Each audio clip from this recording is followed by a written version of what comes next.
Hello, class. I suspect some of you are just starting to look at Breakout, and just from overhearing some conversation, I think some people are a little confused about how to take Breakout and turn into something like Space Invaders. So I'll make a little video here seeing if we can kind of walk through that idea. So I have some different versions of Breakout. This version here is something I think I started working on and didn't really finish. So how did you find this? Oh, what's wrong? Duplicate method. Oh, there is already a method or something. Okay, let's see it. Let's see what we got right now.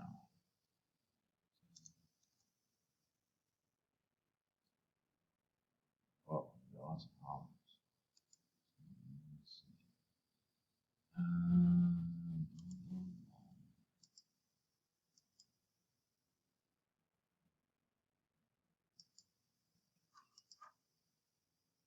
There we go. Okay. So can we hear volume? So I think where I left this thing is I was trying to write a method for particles, I think I made a video on particle effect, and then I just wrote a method to iterate through the blocks and have the whatever particle effect happen on every block. So let's kind of take a look at where we are. Assume that's in the breakout method. Set is the particle, make particles. Particle dot move particle.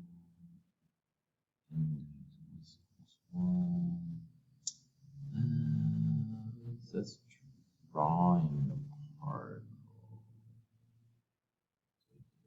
Yeah, it kind of looks like all we got going on right now. So Control Shift Sorry, take that all out. Run it.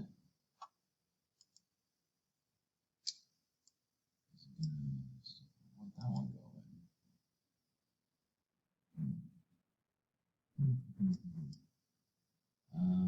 I'm not sure why that is.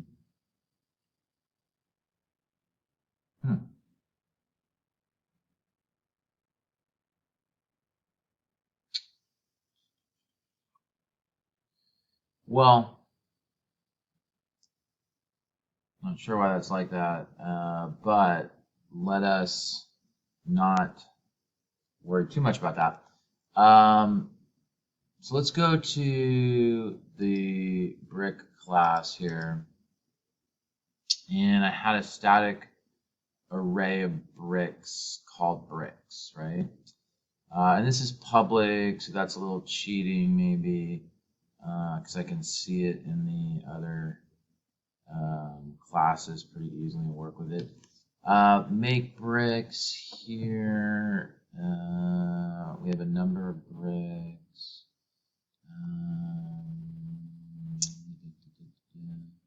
So what I'm really looking for right now is I'm looking for a way to change the size of the bricks, right? Because I think I want, for Space Invaders, I want the ships to be a little smaller, and I want space in between them.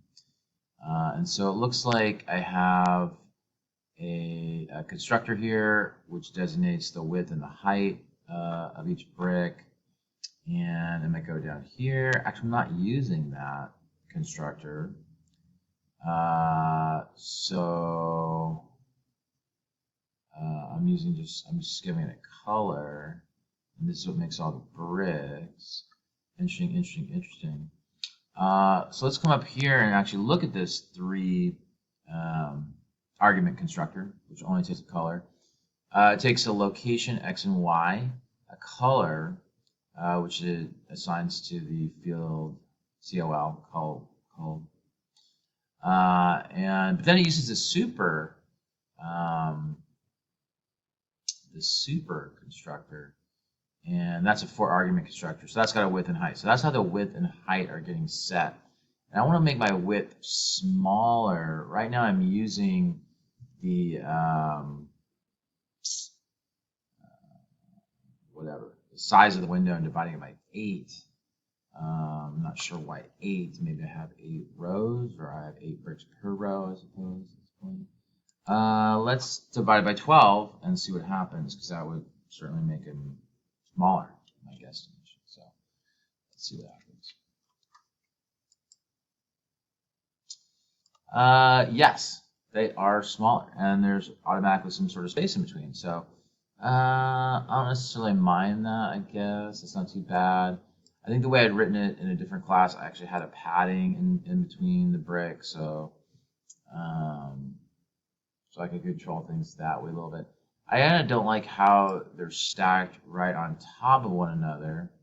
So that would be the Y value, the Y location value I'm getting it for this. And so I'm saying the height plus 2, so it's kind of giving me like a padding of 2, if you will. So I could make a variable for this. Want to do that? Let's do it. We'll make a little int padding variable. And since right now it's 2, maybe we'll make it 8 or something like that. And we'll say plus padding.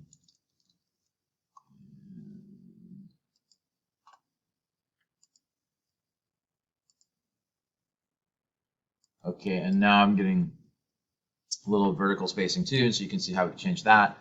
By the way, if we want to control the width spacing, we should be able to do that too. I'm going to close this so I'm confused. So again, when I go to that make bricks method, get spacing. What's spacing? Spacing. What's spacing? Spacing is G5, so known as 8. I see. So that's how much I'm going to move over each time. What if we wanted to give it like a padding value too? So like, let's say we have the padding here is 8. So I'm going to call the horizontal padding, if you will. I'm going to call that spacing. We'll also make it 8, right? But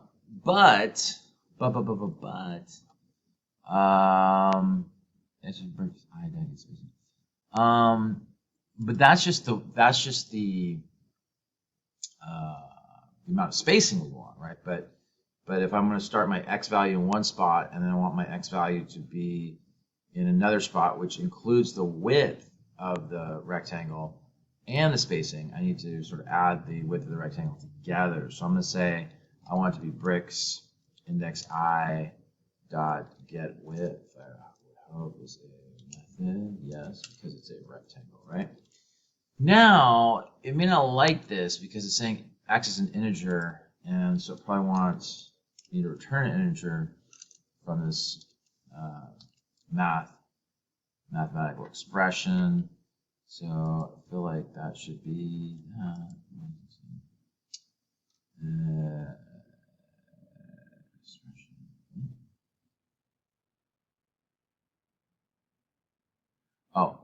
of intercepted the reference to the array bricks here. How about that? All right. How about that? So let's take a look at what this looks like. Notice that I'm like each time doing it. So that made them closer together. You know, maybe you don't like that. Maybe want to increase the spacing. But the nice thing about having variables, of course, for things like this is if I want to, mess around with this kind of stuff, I just come back to the variable and try something different and, get a different result. Now, I don't know about you. It's already looking a little bit more like Space Invaders to me. Maybe I want to spread these things out a little bit more, especially if you're bringing sprites in there. Maybe I want to make these bricks smaller. But bottom line is you just got to go back to your code and look at it and then think about, how these values are working, how the fields are working. Those field values are working, variables are working. And that can be hard sometimes to go back into your own code and read it and pull that stuff out of it. I mean, that's an exercise in and of itself.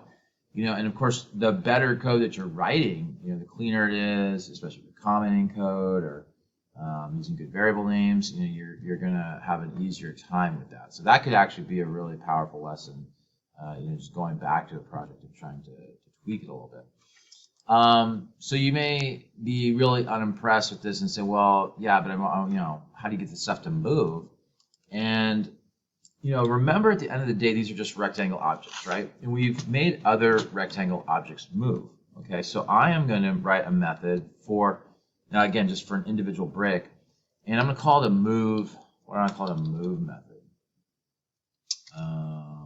Public void move. And I'm going to say that I essentially want the location of my brick to change by, we'll call it dx. Right now, I'm not going to worry about the ships moving down. I'm just going to have them move sideways. How about that? Problem is I don't have a dx. Okay, well, let's give ourselves a dx here. Let's give ourselves a dx and a dy just in case we want to use dy later, but I don't think I will, believe it or not. And so do I want to kind of establish dx to be some value right away? Maybe do I always want my ships to be moving? I guess. All right, so what if I say dx equals, I don't know, 2 or 3? I'll say 3 to start with.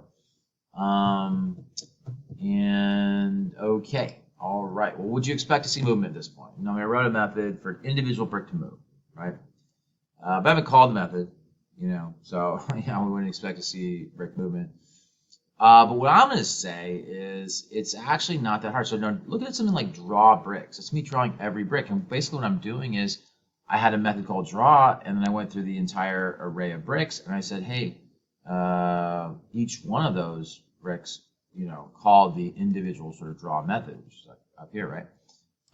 So guess what I'm going to do? Well, actually, you know what? I guess I'm such a bad typer. Then I'm going to come down here, and I'm just going to go, boom. I'm going to say draw bricks. Instead of draw bricks, I'm really going to say move bricks. Should this be a static method? It probably should, because it's working on a static array of bricks.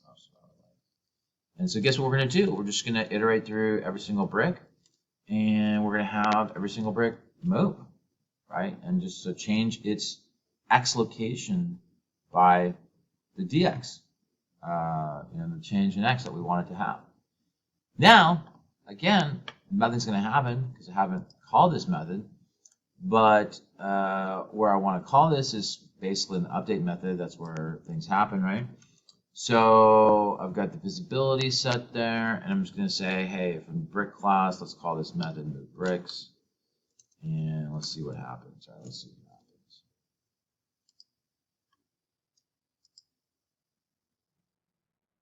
And there we go. Flying. Bricks are flying. So maybe the dx of 3 was too big. Maybe it was too big. But, I don't know. When I watch Space Invaders, it kind of has this, staccato. I don't know if that's the right word, but it's like, it's like snake. It's not like a smooth movement. It's like chunk, chunk, chunk, right? Which, for me, when I made my snake game, I kind of had that effect. And I think I would like to have that effect with my Space Invaders also. So the way I did that was I had a variable called count in here, and I have it, not doing anything with it. But what I do in here is I'm going to update count, and then I'm going to move the bricks only when count is some arbitrary value. So maybe mod, let's try 15. Let's see what that looks like. How about if we do that? If count mod 15 equals 0, now we're going to move these things.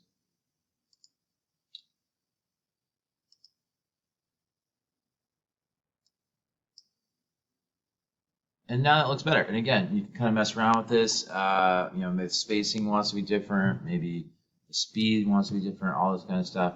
But that's kind of like the effect effect I'm looking for, right? And then boom, this stuff is going off the screen, right? Okay, so now I don't have my like missile kind of shooting. I'll probably rename this thing to missile. But here's my ball, and it's got all this stuff. It's got a bounce method. It's got a brick hit method.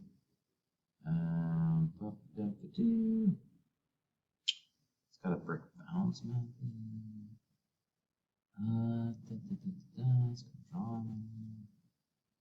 So, interesting enough, it's not moving because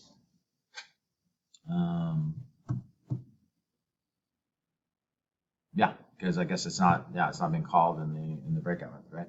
So let's take a look at this. I'm going to say I don't really want my brick to go sideways at all. I just want it to go up and down. And that's actually going to be a negative dy. Negative dy going up because 0 is at the top of the screen and the max height is at the bottom. So that looks good if I want my kind of missile to go up. If I want it to look a little more like a missile, maybe I'll have it be a little less fat and a little taller, so maybe 10 by 30. I don't know, see what that looks like, or am I vice versa on the width and the height? We'll find out pretty soon, I guess. And blah blah, all those other methods, but to be honest, I'm probably not even going to move them or use them that much. Probably not going to call the balance method, but we can call the balance method and see what happens. Yeah. And we can move it by dx and dy, even though we're really only dealing with dy. And blah blah blah blah blah. So what I'm going to say is I want this to be controlled by the keyboard, and I'm going to say gdb5 dot keys pressed is an array, right? And inside there, I'm going to say key event dot underscore. Which key should I use at first? I'm going to use the K key.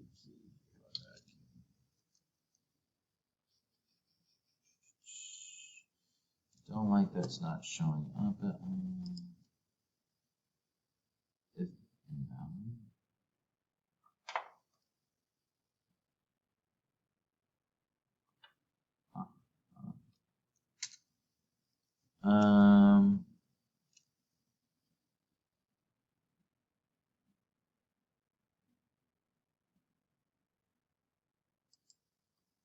Wait, what do we got here? 1, 2, 3. We got 3 openings, 3 closings.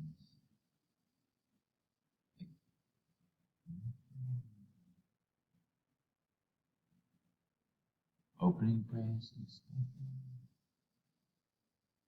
After that,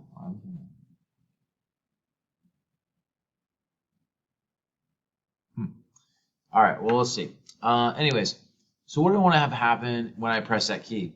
Well, I want the ball to move. Okay, I want the ball to move. Well, so I'd love to kind of try this out and see what happens, but I'm getting all kinds of error messages.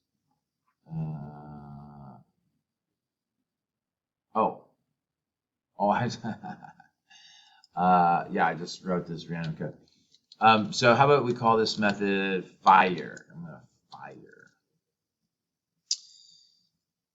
Now, I think this is good for now. I think it's good for now, but we'll maybe tweak this and see.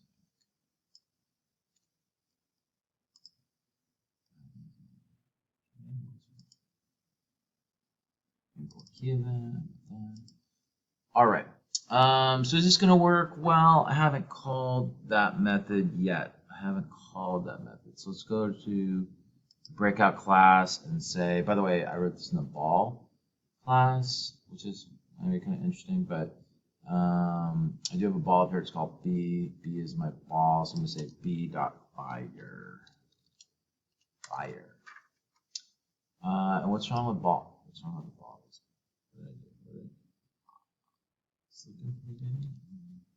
All right. Anything else? Anything else? I don't know. Let's try it. Let's see what happens.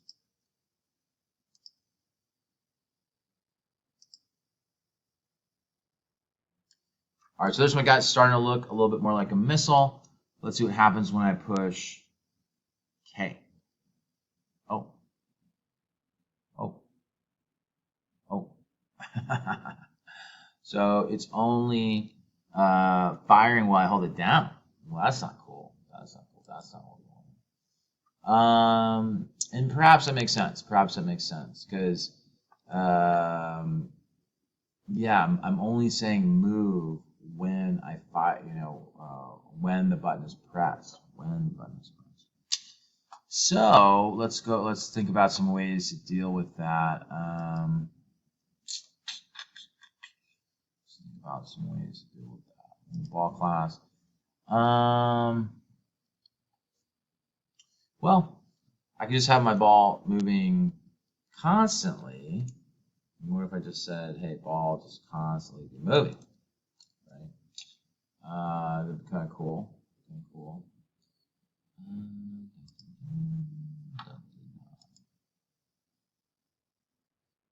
And sure enough, now my missile's moving all the time, right? Not just when I fire it. So how can we control that? How can we control that? Well, probably several ways. One thing to do is maybe have fire control the dy,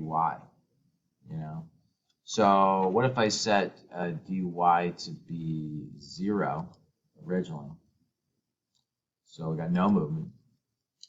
But then when I fire, when I push the button, instead of calling move, because I've got my balls are moving all the time now, I could just say this dot dy equals, right? Yeah, like it.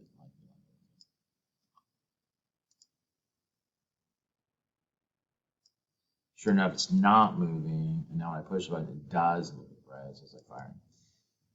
Now again, there's problems with this. I'm sure you're not liking where that missile is, right? So think about how you can move the missile. So I mean, like, how and when do you want to move the missile? Missile. And first of all, do I want my missile always present? It kind of is, I think, always present in the actual Space Invader game. It kind of sits on the top of the ship and then shoots up, and then when it's ready to go again, it's back down there sitting there. So that is an option, right? Another option, of course, is to have something like a Boolean,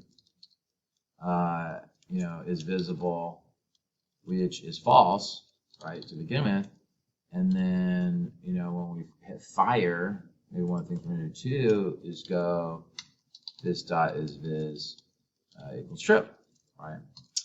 And then you might have to make some decisions about when you want to make it not visible again, right? Oh, I can still see it, but I said it was not visible. Why is that? Well, I suppose because I didn't do anything, right? I didn't do anything with that field.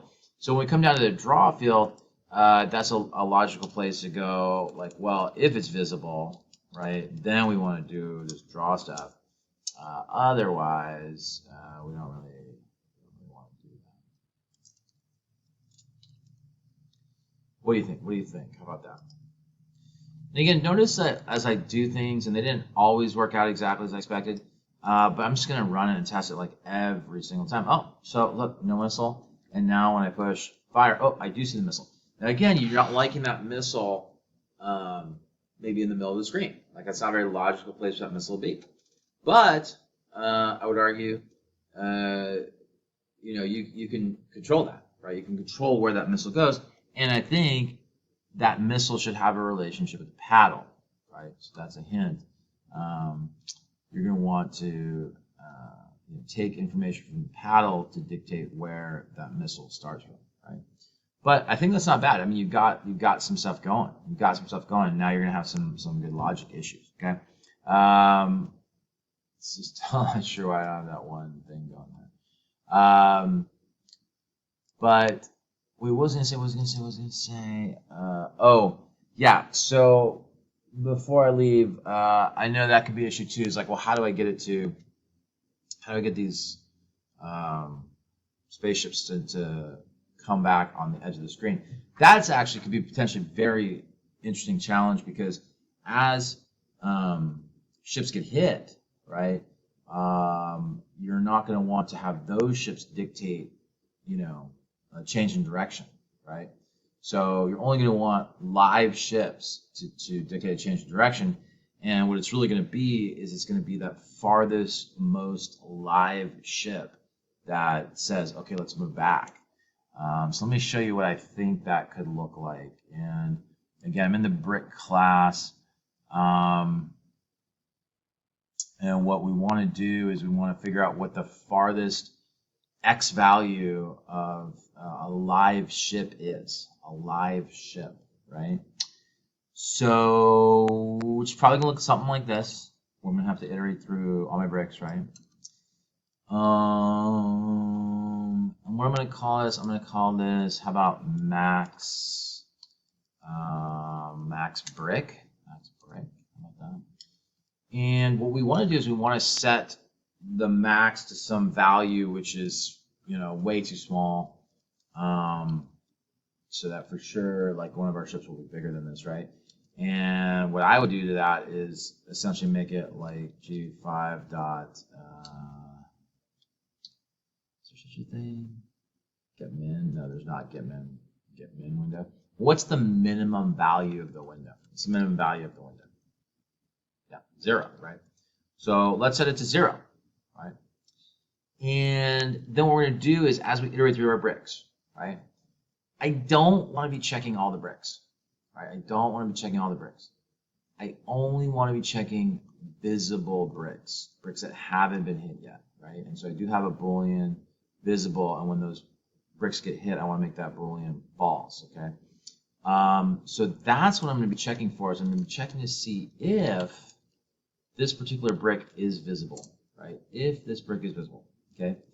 Now, if this brick is visible, I want to check the X value of this brick.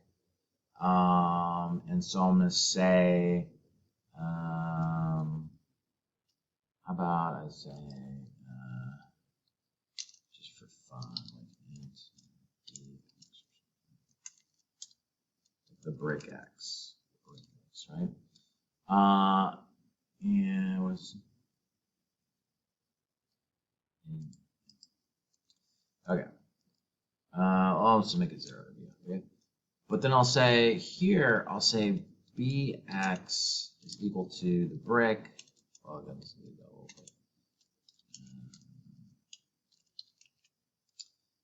B dot get x. Now, what's the problem with this? Problem with this is it's actually not the farthest over x value, because when you get x, you actually get to the upper left-hand corner coordinate. So to get the farthest value over the ship, you would have to add the width of the ship also. So that would be plus b dot get width. And again, we can use methods like get x and get width because these bricks are inheriting from the rectangle class. Right? Does that make sense? And those methods are built-in rectangle methods. All right, so I'm going to say that is the farthest over x value of the visible ship. And what I want to do is I want to check to see if that value, right, is greater than my current x value. Oh, how about we call this max x. So if it's greater than max x, right, what we want to do, we want to set max x to be the value of that bx, right? And at the end of the day, once we've iterated through all the bricks, we're going to return the max x, okay, the max x. And sure enough, that's not cool because I said void. I'm just in such the habit of saying void. But I actually am returning something, and I am returning something of type int, right? Type int. So what do you think of that? What do you think of that max brick? And then what we're going to want to do is we're actually going to want to change direction based on this. Right? Change direction based on this. So that returns a value. So let's call something like change direction. There's a method called change direction. Ooh, I have to change the direction for all my ships. Ooh.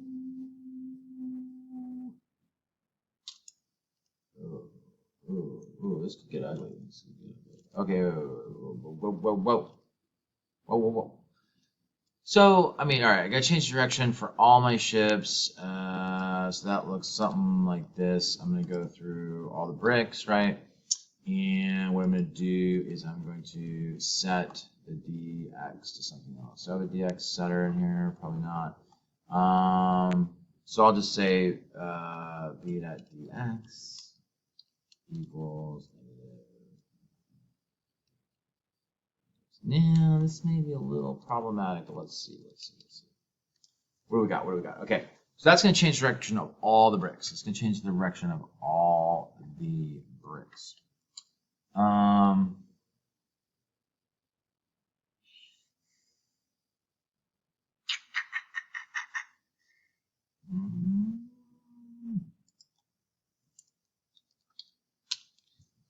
right. What about this? Essentially, if this value, right, what I get back from this is greater or equal to the edge of the window, I want to change direction. And again, I could write this into other methods, but maybe just to test this out or something like that. First, I'm going to say if brick dot get that wasn't static, that one.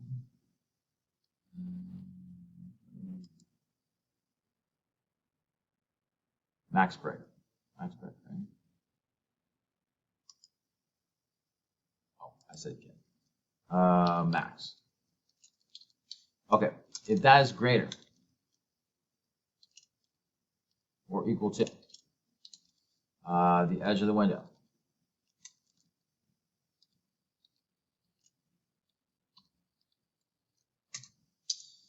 then you know what we want to do? We want to change the direction.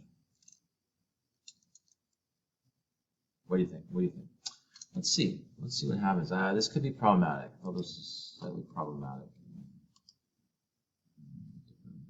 Let's see what happens.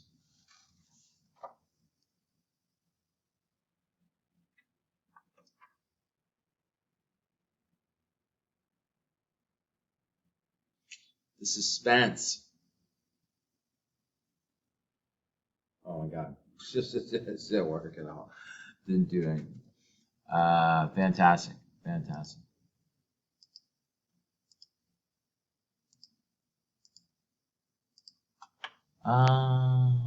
was I? Oh, I said dx equals dx. Okay, well, wouldn't expect that to do anything. All right, how about negative dx?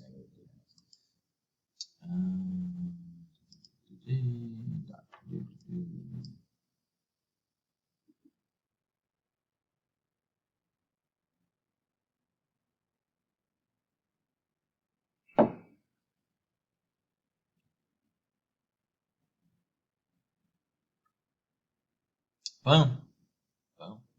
So that worked. Again, like I said, it could be problematic. If you understand how to bounce off the right side, you should have a pretty good intuition about how you could set something up to bounce off the left side. Of course, we're not going to bounce off the left side right now. But anyways, I do feel like we're in a pretty good place here. We've got sort of a little bit of missile going. At the end of the day, like there's not that much more you really have to do for this, right? Not too much more that, especially you guys haven't already done. And then if you want to make it look pretty, maybe just throw some sprites on there, and that might make an interesting looking game. All right, enjoy.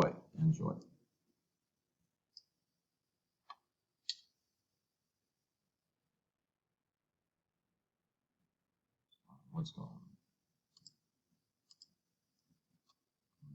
on? Record is recording. Oh, I wanted to stop.